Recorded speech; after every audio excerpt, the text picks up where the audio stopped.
नमस्कार दोस्तों, कैसे हैं आप सभी। मैं आशा करता हूं आप लोग अच्छे होंगे, स्वस्थ होंगे। दोस्तों, जैसा कि आप सब जानते हैं, हम एलिमेंट्स ऑफ मैथमेटिक्स का कंप्लीट कोर्स करने वाले हैं दोस्तों। और इसी सीरीज के अंदर हमने एक्सरसाइज 1.1 फिनिश कर लिए दोस्तों। साथ ही साथ हमने एक्सरसाइज 1.2 भी फिनिश कर लिए दोस्तों। और हम आ गए हैं एक्सरसाइज 1.3 पे। तो आइए दोस्तों, इस सीरीज को आगे बढ़ाते हैं और करते हैं एक्सरसाइज 1.3 का क्वेश्चन नंबर 2। क्वेश्चन नंबर 2 है दोस्तों, find the missing number in the following factorization. कह रहा है दोस्तों, इसमें मिसिंग नंबर जो दे रखे हैं, यहाँ वैल्यू भरनी है, यहाँ भी और यहाँ तो दे रखी है। यानी कि जो मिसिंग नंबर्स हैं उनको हमें फिल करना है दोस्तों। ये फर्स्ट पार्ट है, ये सेकंड पार्ट है दोस्तों।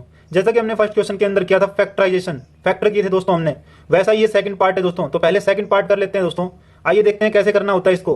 510 दे रखा है, इसको फैक्टर करना है 2 से, यानी कि 2 से डिवाइड कर लेंगे दोस्तों। 2 जब दे रखा है इसका एक फैक्टर, तो दूसरा क्या बनेगा, 2 से इसको डिवाइड कर लेते हैं। 2 2 जा 4, फिर देखिए 1 इधर जाएगा, 11 बन गया, 2 5 जा 10, फिर उसके बाद 1 बचा वो इधर आ जाएगा, 10 बन गया, 2 5 जा 10, यानी कि 2 5 5 आ गया दोस्तों। अब देखिए, अब इसको कह रहा है 5 से डिवाइड कीजिए, 5 इसका फैक्टर दे रखा है, तो 5 से करेंगे। देखिए 5 5 जा 25 एंड 5 1 जा 5, 51 आ गया। अब कह रहा है दोस्तों 3 से डिवाइड कीजिए, तो 3 से करेंगे तो देखिए कितना आएगा, 17, 17 3 जा 51 होता है दोस्तों। या फिर 3 से करें, देखिए 3 1 जा 3, बच गया 2, 21 बन गया, 3 7 जा 21, वहां भी 17 ही आ रहा है। या फिर सीधा कर सकते हैं यदि हमें आता है तो। अब देखिए दोस्तों, इसका दूसरा तरीका बताता हूं। ये बिल्कुल एलसीएम की तरह है दोस्तों। जैसे हम एलसीएम लेते हैं, एलसीएम करते हैं दोस्तों, तो फर्स्ट क्वेश्चन भी बिल्कुल ऐसे ही था। आपको एक बार बता देता हूं। जैसे यहाँ पे दिया हुआ है 510, अब हम इसको करते हैं 2 से। जब 2 से करते हैं तो आएगा 2 2 जा 4, 2 5 जा 10 एंड 2 5 जा 10। देखिए 2 5 5 वैल्यू आ गई है। उसके बाद कह रहा था फिर से 5 से कीजिए, तो देखिए 5 पे करेंगे तो 5 5 जा 25, 5 1 जा 5। उसके बाद देखिए दोस्तों कह रहा है 3 पे, तो 3 पे करेंगे तो 3 1 जा 3 और 3 7 जा 21, 17, और 17 एक प्राइम नंबर है, उससे आगे नहीं होगा। तो देखिए ये था दोस्तों। अब देखिए फर्स्ट पार्ट देख लेते हैं। यदि आपको सेकंड पार्ट समझ में आ गया दोस्तों, तो देखिए फर्स्ट पार्ट पे आ जाएगा, कैसे करना है इसके अंदर उल्टा होगा दोस्तों। उसके अंदर जब हम डिवाइड कर रहे थे, अब मल्टीप्लाई करते हुए चलेंगे, क्योंकि यहाँ पे टॉप की जो वैल्यू है वो नहीं दी हुई दोस्तों। इसके अंदर फैक्टर नहीं कर सकते हम, किसका करेंगे, दे ही नहीं रखा है इसके अंदर।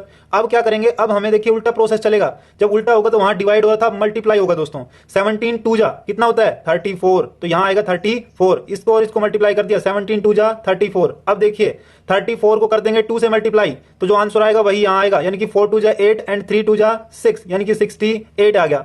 अब देखिए फिर से 2 से मल्टीप्लाई कर दीजिए और वो यहां आ जाएगा दोस्तों। देखिए कैसे, 8 2 जा 16, 6 एंड 1 कैरी, 6 2 जा 12 एंड 1 13, यानी कि 136 के फैक्टर थे दोस्तों ये।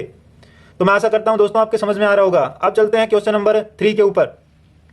क्वेश्चन नंबर 3 है दोस्तों, कह रहा है फर्स्ट पार्ट देखिए, check whether there is any value of n belongs to n। यहाँ पे जो n है ये क्या है, नेचुरल नंबर है दोस्तों। n नेचुरल नंबर है, फॉर विच 4 की power n and with digit 0। दोस्तों क्वेश्चन कह रहा है जो 4 की पावर n हमें वैल्यू दी हुई है, ये 4 की पावर n जो वैल्यू दी हुई है, यदि यहाँ पे हम n जो बिलोंग करता है नेचुरल नंबर से, यानी कि n की जगह हम नेचुरल नंबर की कोई वैल्यू रखते हैं, तो जो उसका रिजल्ट आएगा, क्या वो एंड हो रहा है 0 से, क्या उसके लास्ट में 0 आ रहा है। तो आइए इसको देख लेते हैं दोस्तों, इसका सोल्यूशन देखते हैं। देखिए दोस्तों हम क्या करते हैं दोस्तों, देखिए 10 लाने के लिए, यानी कि लास्ट में 0 तभी आ सकता है, यानी कि 10 उसका फैक्टर हो, 10 किसी का फैक्टर हो तभी तो 0 आएगा लास्ट में। 10 से मल्टीप्लाई करते हैं तो देखिए दोस्तों 0 लग जाता है आगे, 100 से करते हैं तो डबल 0 लग जाता है आगे, किसी को मल्टीप्लाई करते हैं तो यानी कि यहाँ पे जो फैक्टर होना चाहिए वो क्या होना चाहिए, 10। और 10 को यदि हम फैक्टर करें, 10 को यदि हम 2 में डिवाइड करें, इसके फैक्टर निकालें, तो क्या हो सकता है 2 एंड 5। देखिए 2 और 5 इसके फैक्टर हो सकते हैं, उसके अलावा कोई इसका फैक्टर नहीं हो सकता। 1 हो सकता है, 1 तो सभी का होता है दोस्तों, 1 तो हर किसी को डिवाइड कर सकता है। तो 2 और 5 को छोड़ करके इसका कोई फैक्टर नहीं है 10 का। तो हमें यदि इस नंबर के अंदर फैक्टर मिल जाए 2 एंड 5, तो ये नंबर लास्ट में हमें 0 बना के देगा, अदरवाइज नहीं बना सकता। कैसे, देखिए दोस्तों, यदि हमारे पास 10 की पावर समथिंग कोई कर रहा होता, तो देखिए हम यदि 1 करते तो 10 आ जाता, यदि 10 की पावर 2 करते तो देखिए 10 मल्टीप्लाई बाई 10, यानी कि 100 हो जाता, 2 0 डबल 0 आ गए लास्ट में। लेकिन जब देखिए यहाँ पे हमें दिया इसने 4 की पावर n, यानी कि 4 की पावर n का मतलब 4 की पावर यदि 1 लिखते हैं, नेचुरल नंबर 1 से स्टार्ट होते हैं दोस्तों, तो यदि 1 लिखते हैं तो 4 ही आएगा। उसके बाद 4 की पावर 2 लिखते हैं तो 4 मल्टीप्लाई बाई 4, यानी कि 16 आता है। 4 की पावर 3 करते हैं तो देखिए 4 मल्टीप्लाई बाई 4 मल्टीप्लाई बाई 4, यानी कि 64 आता है। यानी कि लास्ट में 0 नहीं आ रहा। क्यों नहीं आ रहा, क्योंकि देखिए 4 की पावर n इसने किया है, तो 4 के जब हम फैक्टर करते हैं तो क्या हो सकते हैं, 2 मल्टीप्लाई बाई 2, इसके अलावा तो कोई फैक्टर हो ही नहीं सकते दोस्तों। तो जब इसके फैक्टर 2 तो बन रहा है लेकिन 5 नहीं बन रहा, देखिए 5 होना जरूरी है उसके साथ में, तभी तो 5 2 10, यानी कि 10 बनाएगा और लास्ट में 0 लेके आएगा। तो जब यहाँ पे जब 0 आ ही नहीं सकता है दोस्तों, तो ये पॉसिबल नहीं है, यानी कि इसका आंसर आएगा दोस्तों नो। 4 की power n can not ends with digit 0। ये है दोस्तों इसका आंसर। अब चलते हैं इसके सेकंड पार्ट पे, वो भी सेम ही है दोस्तों। इसके अंदर हमें क्या करना है, प्रूव करना है। इसके अंदर हमें प्रूव करके दिखाना है। ऐसा क्यों है, प्रूव दैट 12 की पावर n कैन नोट, देखिए प्रूव दैट 12 की power n can note and with digit 0। कह रहा है कि प्रूव करिए 12 की पावर n जो है वो नहीं हो सकता एंड किससे, डिजिट 0 से, फॉर एनी नेचुरल नंबर, किसी भी नेचुरल नंबर के लिए। तो आइए इसका सॉल्यूशन देख लेते हैं दोस्तों। इसके अंदर क्या करना होगा, सबसे पहले हम क्या कर लेते हैं, सपोज कर लेते हैं दोस्तों, उल्टा, इसका उल्टा। जब कह रहा है प्रूव करना है कि नहीं हो सकता, तो हम मान लेते हैं कि हो सकता है। तो मान लेते हैं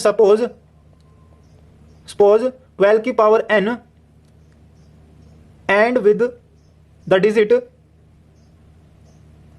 0, 0 से एंड हो रहा है, हमने सपोज कर लिया। यदि वो 0 से एंड हो रहा होगा दोस्तों, तो इसका मतलब क्या हुआ, 12 की पावर n इज डिविजिबल, वो डिवाइड होगी किससे, डिविजिबल बाई 2 एंड 5 बोथ, यानी कि 2 और 5 दोनों से डिवाइड होनी चाहिए।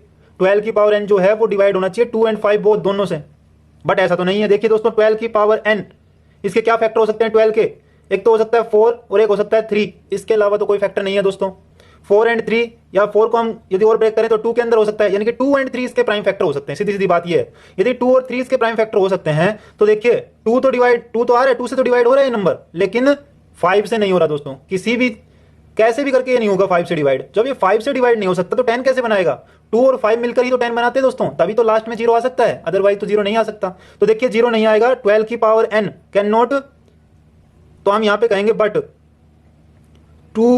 12 की power n is not divisible by 5, so hours position is wrong, hence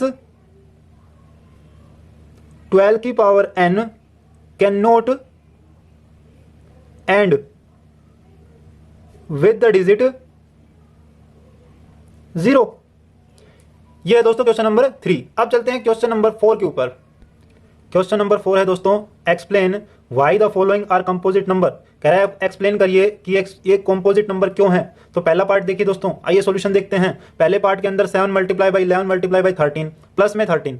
तो दोस्तों पहले हमें पता होना चाहिए कंपोजिट नंबर क्या होते हैं। तो दोस्तों आप मेरे वीडियोस के ऊपर जा सकते हैं, उसके अंदर चेक कर सकते हैं कंपोजिट नंबर के बारे में। उसके अंदर मैंने ऑल नंबर्स के बारे में बताया हुआ है, ऑल नंबर से नाम से एक वीडियो है, उसको चेक कर सकते हैं, उसमें बताया हुआ कंपोजिट नंबर के बारे में। और मैं अभी बताता हूं आपको, जो कंपोजिट नंबर होते हैं दोस्तों, वो नंबर्स होते हैं जिसके फैक्टर मोर देन 2 फैक्टर हो जिसके, वो क्या होते हैं कंपोजिट नंबर। जैसे कि या तो वो 1 से डिवाइड हो या फिर वो खुद से डिवाइड हो, वो तो हो गया दोस्तों प्राइम नंबर। जब वो किसी तीसरे नंबर से वो डिवाइड हो तो वो होता है कंपोजिट नंबर। तो देखिए दोस्तों इसके अंदर हम क्या कर सकते हैं, देखिए 7 मल्टीप्लाई बाई 11 मल्टीप्लाई बाई 13 और प्लस में 13 दे रखा है। तो यहां से देखिए हम जब कॉमन उठाएंगे 13, दोनों के अंदर 13 प्रेजेंट है दोस्तों, इस नंबर के अंदर भी और इस नंबर में भी। देखिए हमने 13 ले लिया कॉमन, तो अंदर बचा 7 मल्टीप्लाई बाई 11 और प्लस में बच गया 1, जब 13 हमने कॉमन ले लिया है तब। तो देखिए 13 जो है वो एक तीसरा फैक्टर बन गया दोस्तों, जो डिवाइड कर सकता है इस नंबर को, यानी कि एक नंबर है पूरा, तो इसको 13 में तो डिवाइड कर सकता है। अब इसको हम 13 से डिवाइड कर सकते हैं दोस्तों, ये 1 से तो डिवाइड होगा, साथ में जो कंप्लीट बनेगा उससे भी डिवाइड होगा, और एक तीसरा नंबर जो 13 बन गया, 13 भी तो इसका फैक्टर हो गया दोस्तों। तो यहां पे देखिए कंपोजिट नंबर है, तो हम कह सकते हैं इट हैज फैक्टर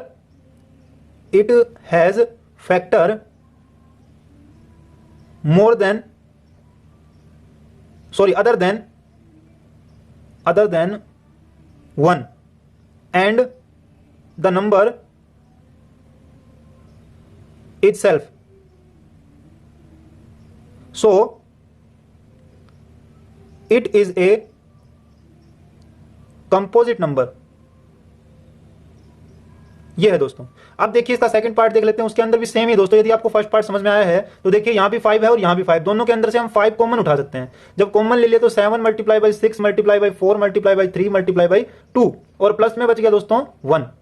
देखिए इसके अंदर भी 5 एक तीसरा फैक्टर बन गया दोस्तों। जब जैसे इसके अंदर 13 एक तीसरा फैक्टर बना था, इसके अंदर 5 जो है तीसरा फैक्टर बन गया, जो इस नंबर को डिवाइड कर सकता है। तो देखिए 5 जब इस नंबर को डिवाइड कर सकता है तो ये क्या है, यहां पे भी हम लिख सकते हैं it has factor other than. दोस्तों वही सेम लाइन इसके अंदर लिखनी है, तो आप लिख लीजिएगा। तो ये था क्वेश्चन नंबर 4। अब क्वेश्चन नंबर 5 पे चलते हैं दोस्तों। इसके अंदर एक चीज और लिखेंगे, देखिए इसके बाद में जब हम इतना कर लेंगे तो यहां पे लिख सकते हैं दोस्तों it has 5 is the factor of this number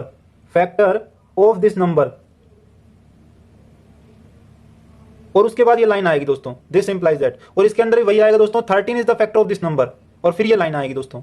अब चलते हैं क्वेश्चन नंबर 5 पे। क्वेश्चन नंबर 5 है दोस्तों, is it true to say that HCF is always the factor of LCM। दोस्तों क्वेश्चन कह रहा है कि क्या ये बात ट्रू है कि HCF जो है हमेशा फैक्टर होता है LCM का। जी हाँ दोस्तों, ये बिल्कुल ट्रू है, इसको यस लिखेंगे, यस। और इसको एक एग्जांपल के थ्रू समझते हैं दोस्तों। जैसे 2 एंड 6 ये दो नंबर हैं, इन दोनों का हमें LCM और HCF निकालते हैं।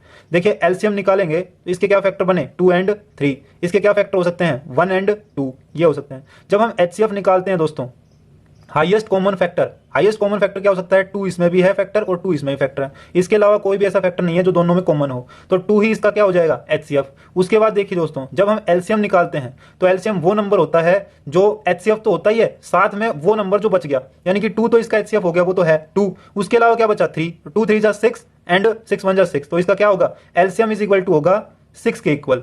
तो जब LCM 6 होगा तो 6 का देखिए 2 फैक्टर है कि नहीं, 2 इसका फैक्टर है, 2 1 जा 2, 2 3 जा 6, 2 इसका फैक्टर है, इसलिए हम कह सकते हैं यस, यस इसका आंसर आएगा। तो दोस्तों ये थे क्वेश्चन नंबर 5 तक। मैं आशा करता हूं आप लोगों के समझ में आए होंगे। यदि ये वीडियो आपको अच्छी लगी तो प्लीज इसको लाइक करें, शेयर करें एंड सब्सक्राइब करें मेरे चैनल को। मिलते हैं अगली वीडियो के अंदर दोस्तों, तब तक के लिए थैंक यू।